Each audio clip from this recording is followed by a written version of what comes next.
Alors, je suis Nalina Thirou-Granier, je suis restauratrice. Mon rêve d'enfant, lorsque j'étais petite, c'était d'être doctoresse.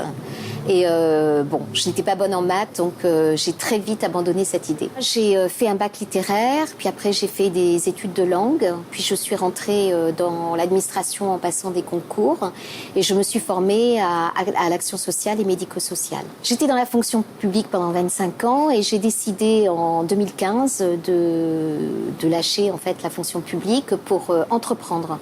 Et je me suis dit, qu'est-ce que je suis capable de faire? Quand on a été cadre dans la fonction publique, on peut devenir chef d'entreprise, me semble-t-il. L'essentiel, c'est vraiment la motivation. Mes parents étaient restaurateurs, ma mère en particulier.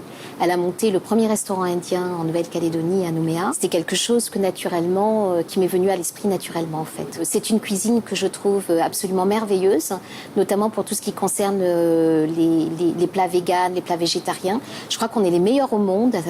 On sait vraiment faire plein de choses très variées avec des légumes.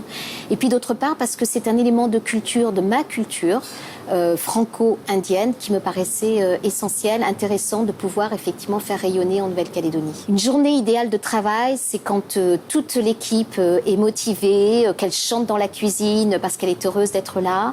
C'est quand tous mes clients viennent et que effectivement je les reconnais, que je sais quelle table ils prennent habituellement, quel plat ils prennent habituellement, que je peux prendre du temps pour discuter avec eux et qu'ils repartent avec le sourire en disant c'est toujours aussi bon. Mes motivations, c'est l'échange, c'est le partage, c'est la relation sociale, de comprendre les gens et de comprendre en même temps la Nouvelle-Calédonie. Mes objectifs, c'est évidemment de développer cette affaire qui, pour moi, me tient beaucoup à cœur. Mais c'est aussi, plus tard, de pouvoir transférer cette affaire à quelqu'un qui aura la même motivation que moi. Apprendre à ceux avec qui je travaille comment travailler, comment on peut gérer une affaire, comment pouvoir peut-être demain reprendre celle-ci.